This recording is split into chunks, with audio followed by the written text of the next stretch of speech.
team up very early on. The Jarvan, he can do exactly that. He can go for these level 2 ganks and get his team rolling. Now, ready to get on into the first game of the series. EDG over on the red side with LGD on the blue side. EDG certainly the favorite, currently in 9th place in the LPL. And LGD, they're just hoping for another win right now.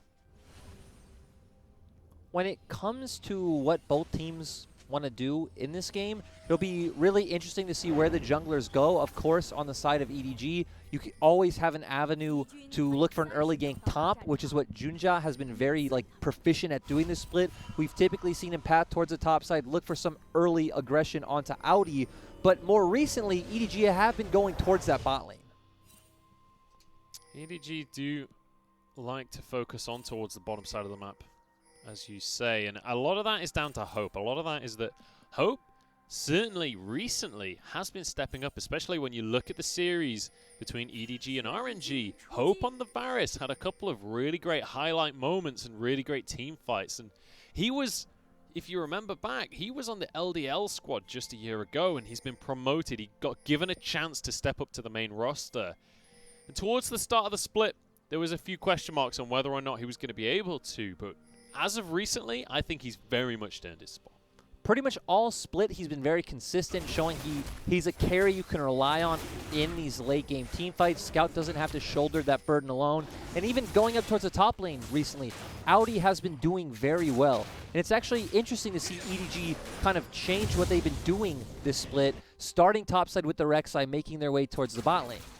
Which could make sense because when we look at LGD's comp, it really is all about the bot side aggression. We don't really expect to see Peanut going up towards FunFun's lane when he's on the likes of an Ornn.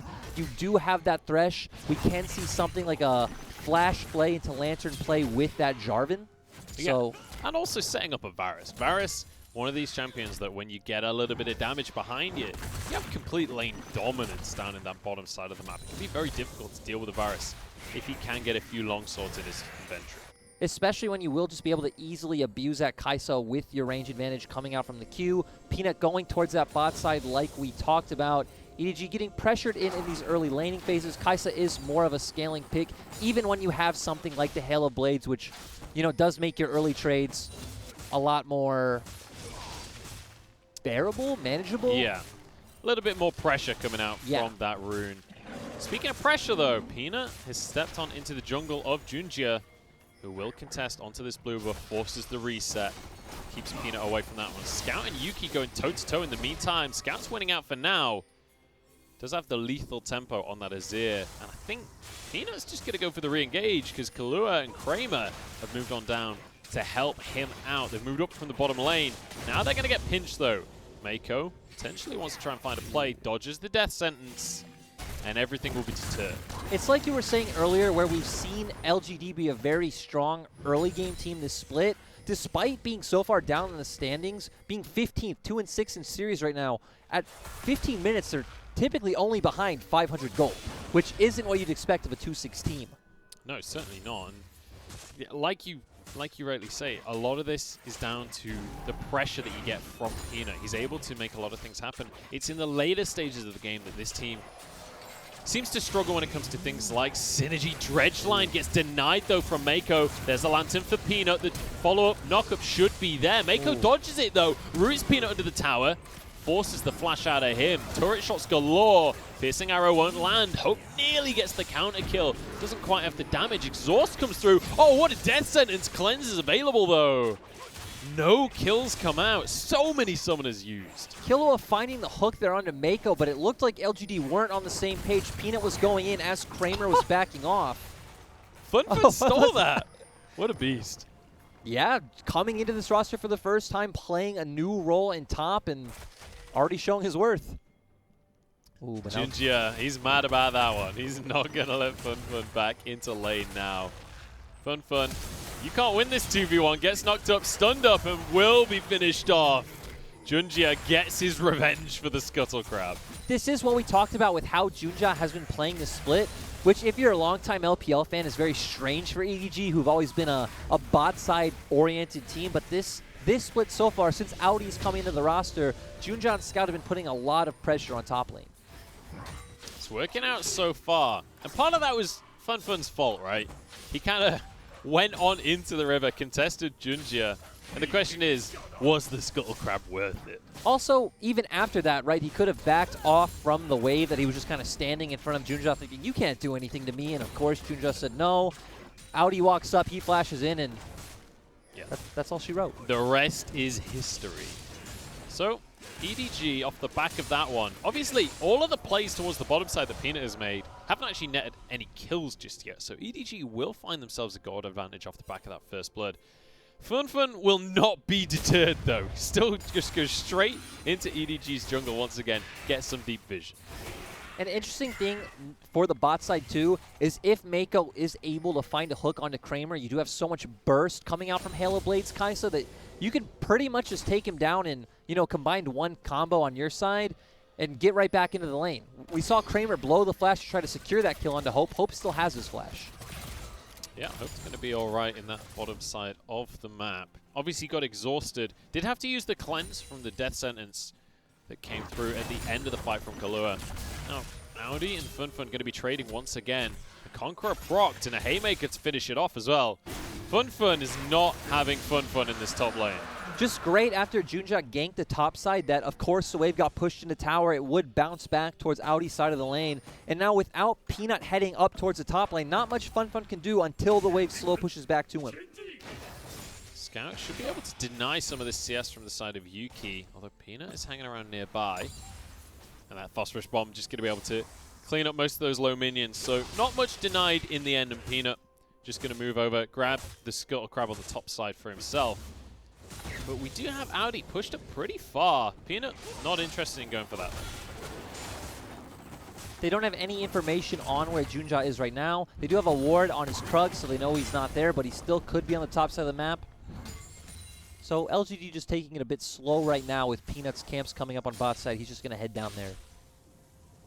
Yep, just going to continue to clear away the jungle. His red will be up in just a second or two, and you certainly can't afford to be giving buffs up against the likes of a Rek'Sai. You've got to be able to keep up in XP, but Kalua in trouble, flashes away. Kramer trading with Hope at the end of the fight. We kind of missed how that all started, though.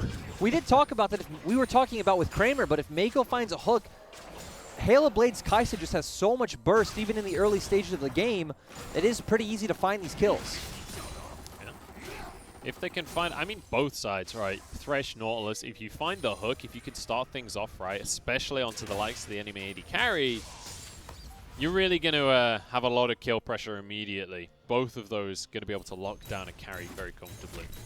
I would say if Killua finds a hook onto Mako without Peanut there isn't too much kill threat coming out from the side of EDG until 6, which actually Varus did just hit 6, so they could be looking at these types of options now.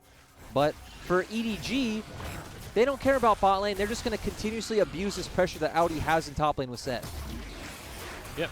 Junjia going to be happy to just take away this Rift Herald. Scout roamed on. Oh, it's going to be the objective secured for the side of EDG. Obviously, they got the first Infernal Drake as well for themselves. No answer whatsoever from Peanut. He's been spotted by this ward. Realizes what's going on, clears that away. But Peanut actually been relatively quiet. We were saying in the Champ Select that, you know, this guy is kind of known for his early pressure. He's known for being the one that accelerates the squad of LGD. But so far this game, not really interested in skirmishing. To be fair, when you look at the map, we already talked about you have an Ornn in the top side where EDG has been putting pressure, so not much you can do. It's Corki versus Zir in the mid lane. You're not going to find much that you can do there. And he did spend a considerable amount of time bot, you know, with that first invade, turning that into a gank. And again, if LGD were on the same page earlier, it probably could have resulted in a kill. Well, I just said Peanut had been quiet, but he's hit level 6 at this point. He wants an opportunity to use that Cataclysm. Ward going to be spotted out. Means that Peanut can't go for a gank just yet. But it also means that Peanut is going to be spotted on the bottom side of the map. Junjia with the knowledge advantage right now. Yep. And it'll be interesting to see where this game goes, especially when we get towards the later stages, where it feels like scaling is pretty even across the board. We have something like Kaisa. Ooh, but We're going to have a big old play come in on this bottom side of the map. Mako the target to start with. Will get his aftershock, so it'll be tanky. Kalua can say the same as he backs away. Both supports surviving. Valkyrie forward, Yuki flashes. And there's going to be 2 for 1 so far. 2 kills go straight on the way of Yuki, though. It's a lot of gold for the Corki early on. Teleport cancelled from the top side there. LGD just getting to the bot lane first, finding these picks off very importantly. FunFun doing his job, canceling Audi's TP. And this was the pressure that we were talking about, that LGD's been so good at finding this split. That is a big TP advantage found for the side of FunFun, because bear in mind how far behind he was pushed right at the start from the early gank from Junjia. I mean, he's still behind about 30 CS, and looks like he's even having to walk around the long way on our mini-map. So he's still losing this 1v1, which was expected, especially set goes towards Blade of the Rune King. But here we see, we talked about once Varus hit level 6, coming with the Flay and Lantern play. You have a numbers advantage right now on the side of LGD. Yuki's already here, they get Mako low, Valkyrieing in so aggressively forward, and it looks like Junjia just over-aggressing for that kill onto Killua. I think Junjia basically saying, look, I can almost afford my warriors, I'm willing to die for this one. Just goes in with the Void Rush. But in the meantime, Yuki already got the kill onto Mako, and then he's able to just turn it around and get a double kill. 2 kills early on for Corki is a big deal. Peanut forced away.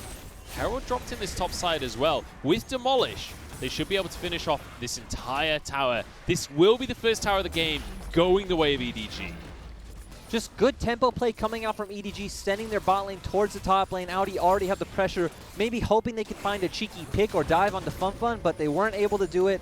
And Kramer shouldn't be able to find too much on the bot side of the map with Audi already heading over. FunFun will be able to clear away the Rift Herald, so it won't get any more charges across the map. But this is great for the side of EDG, because you have to consider Kramer, he's got 3 plates for himself, but that's all of the plates they've got across the entire map right now. And Scout happy to come and match him in this bottom side of the map.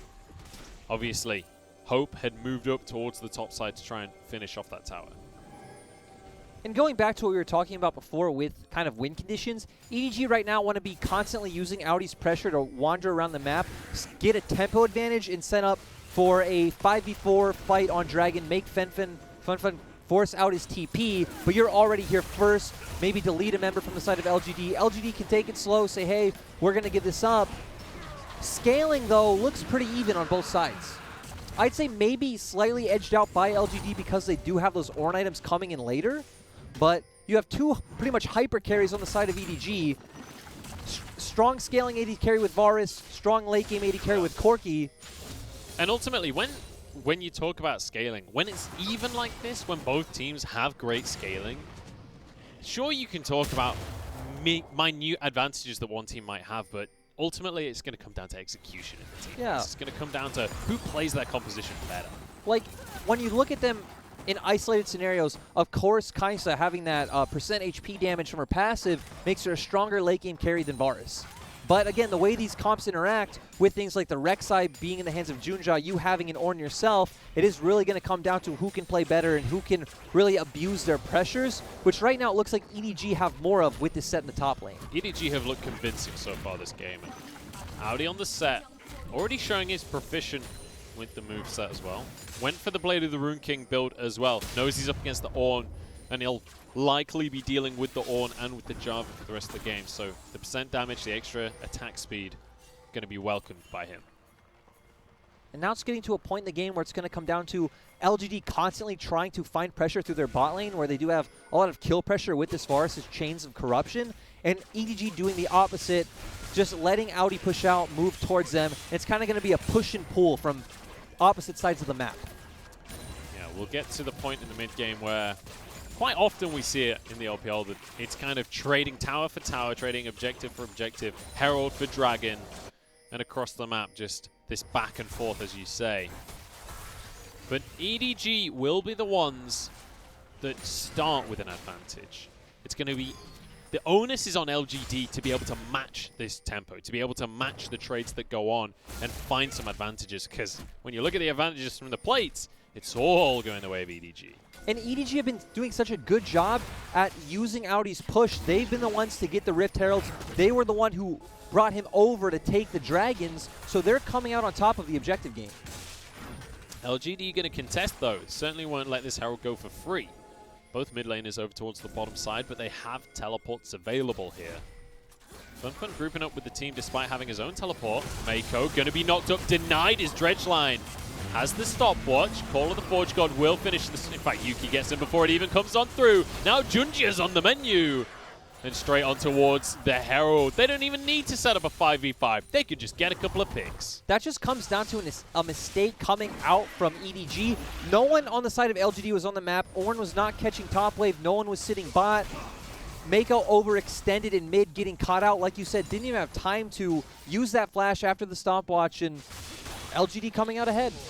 And it's great to see Yuki using that package to get to the plate as well. We mentioned how Yuki and Scout were both in the bottom side of the map. Yuki keeps his teleport, doesn't use that, is able to get up to the plate without having to burn the sub. And here we see Mako just extended too far forward. We can see on the minimap, no one was showing from the side of LGD. It's very easy for them to follow up all this damage. Junjia just walking too far forward, maybe posturing, thinking, does my team want to fight? But Scout's not even there.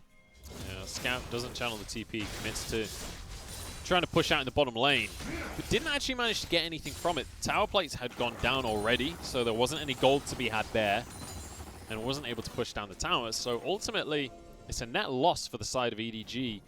And with that, the gold's swinging towards LGD once again. The difference only 1,000. Now it's going to be about where does LGD decide to use this Baron? Not Baron, I'm sorry, Rift Herald. Do they want to set up this Rift Herald mid, maybe try to get pressure for the incoming Drake maybe in 30, 40 seconds? Well, they're going to have a bit of pressure and a bit of knowledge on Peanut here. He's been spotted out doing his chickens. The Scout sees the atrocity to the bird race. He's furious. He's going to be looking to punish him in the next fight. And LGD are already here. All 5 of them already on the map. We see Audi in the top side. So right now it's about no one on the side of EDG overstepping if they do want to threaten this top side push, but doesn't look like they even have a chance. And I love this. Use the Herald in mid, puts a lot of pressure that needs to be answered from the side of EDG. And with Dragon spawning in 20 seconds, it means that LGD control this whole area. EDG just deciding to trade for a bot turret.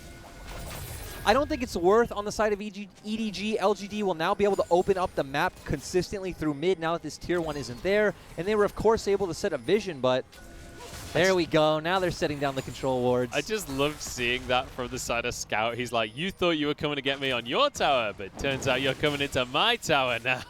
Sets up his Azir tower. And he's able to get out of it. Mako may not be so lucky, though. Slow comes out from the Forge God. Pulls himself away with a dredge line. The piercing arrow doing a lot, though. That's not even lethality. No, and again, an interesting thing to see on these comps is EDG's only real engage is this Nautilus. For Set, he has to come in on a flank. Kai'Sa, of course, can't jump in alone. If Rek'Sai goes in, he's pretty squishy. He's just going to get deleted. So LGD's comp has a lot of kind of options how it can go, right? They can play back. They have double AD carry that can poke you from afar. They have 3 engage options on the side of Ornn, Jarvan, and Thresh. So maybe this is how we're going to see these mid and late game team fights go. LGD knowing, hey, we don't actually have to really look and commit to a team fight. We can poke you out and make you come into us in an unfavorable position. All of this hard engage that they have doesn't have to be 5v5 hard engage. It can also be kind of used just as a pick composition at the same time. And most importantly, when you look at how these picks have been going, the scoreboard is very much in favor of Yuki here. He's the benefactor of most of these plays on 3-0-1. Corki, one of these champions that, yes, he'll scale very well into the late game, but he spikes incredibly hard during the mid game as well. Yeah, two and especially 3-item Corki, once you get the Triforce IE and maybe an Essence Reaver in there, is extremely strong. Some other options you can go for is like a rapid fire cannon. Your autos are going to hit like a truck. You're going to have really strong rockets. So LGD are going to come in strong. And just imagine once you get those Ornn upgrade items on something like a Corki IE. It's going to be really dangerous. Yeah, Corki, definitely not a yordle to be trifled with, as they say. I don't think they say that. They might do. I don't know the lore. Do you know the lore of Corki? I don't. Do you know what they say about him? Is the Corgi part of the lore? The only part of the lore that I really know and remember is, again, the Jax lamppost thing. What's the lore on that? Well, it's just that he was too strong to get a real weapon, so, you know, he had to get the lamppost. And I guess I don't even really know the lore. I just know that part. You just know But he's that was too the cool strong. part, yeah.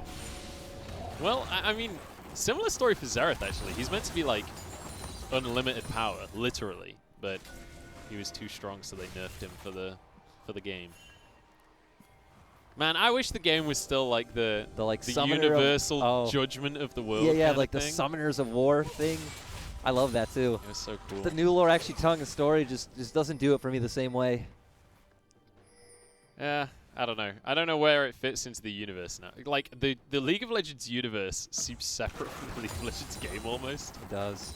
But getting back to the game, we do see 2 items coming out for pretty much a lot of members in both teams. Yuki now having that IE. Kramer getting the Ginsu, so he's going to be able to start putting out a lot of damage. Scout also getting the Liandry, so going to be able to quickly get that Madness passive and just stack up the damage. The controversial item of Black Cleaver on set, but that's been talked about 100 times, so we're just going to leave it at that. I'm not going to touch that with a barge pole. But yeah, you're absolutely right. 2 item spikes pretty much across the board. The only exception to that is Hope right now. Has not finished that Rage Blade. I don't know when the last time he recalled was. You'd expect him to be at least very close to finishing that one off. But he has the tier 2 boots, which Kramer's not going to have on the other side. So I also think it's interesting that Killua went towards the Gargoyle Stone Plate. Its thresh builds are very flexible. You see people like Sword Art going constantly to the Zeke's Convergence. You see some people have gone for early redemptions.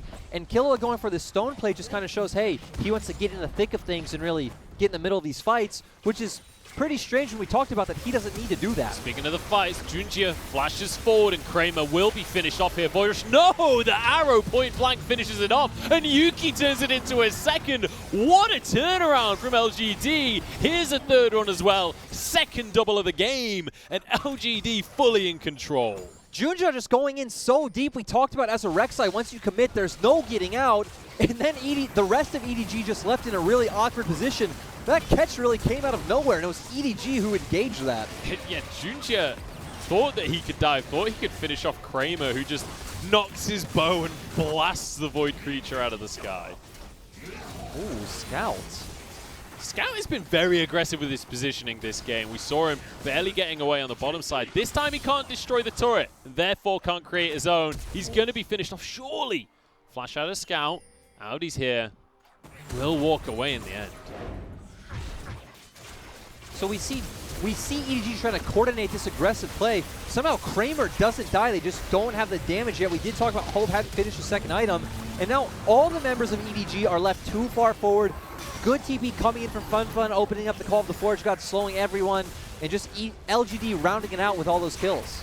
And it's kind of crazy that LGD are the ones that are ahead on these plays, because EDG are the ones starting things off. EDG were the ones with the tempo. Bear in mind, they were the first one to get a tower this game. LGD the ones with a tower advantage overall. True, and I guess it does come back to that earlier advantage of how are we going to see these mid-late game team fights go, where, again, both comps are pretty similar, scaling is relatively similar, but on the side of EDG, you don't actually have any real way of starting off these fights other than Mako, and that seemed like they were just really overreaching for a pick. Kramer was under his turret. It gave LGD's members a lot of time to respond.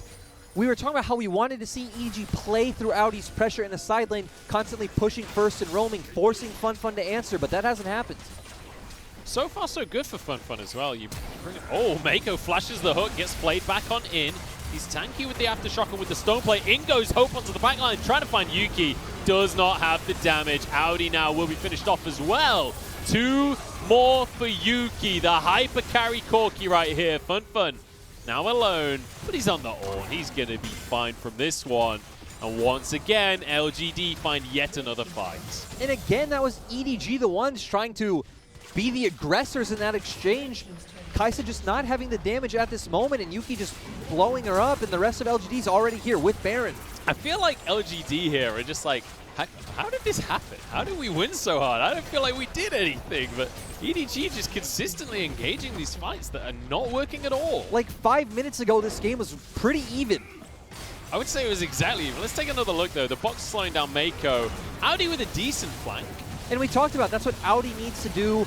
It's really your only other engage option aside from Mako, but Kaisa going in way too early on the side of EDG. Pretty strange when we've been hyping up Hope so much for his great play in recent weeks. I feel like if Audi goes onto the side of Yuki there, maybe that's a one fight, honestly. Yeah. Kind of separated from Hope went into the back line, and he went onto a different part of the back line. If it was a bit coordinated, it was better coordinated. Yeah. It was looking like it could be a pretty decent opportunity for EDG. And isn't this just so LPL? You know? It's 9-2 on the scoreboard right now. LGD pretty far ahead at this stage, 25 minutes with a 6,500 gold lead. Against a team that literally just went 1-2 against RNG in an insanely close series. They're looking like a really strong team. LGD's in 15th right now. They should not be the ones with an advantage in this series. It's really interesting, too, because we saw EDG having pretty good early and mid games against RNG, and it's always kind of been their late game decision-making where things have fallen apart. But this game, once it hit mid-game, they just looked like they didn't know what to do. Well. Ooh, and look, just upgrading that Triforce coming out from Corki. He's about to upgrade the Blade of the Rune King as well. Kramer going to get a big advantage. Fun looking for the knockups here. Onto all three in the backline. Mako not tanky enough. Showstopper stops no one. Junjia won't be able to survive. The Void Rush keeps him alive for a moment, but Scout falls. All of the carries fall. It's a triple through for Kramer, and surely the game as well. LGD, the benefactor of EDG's misplay. Fun showing up when it matters. Good call of the Forge God starting up that fight. And we just saw how well-rounded LGD ended up being at the end of this game, really performing as a team. And again, great game from Yuki when we came in saying he's been a player that's really struggling on the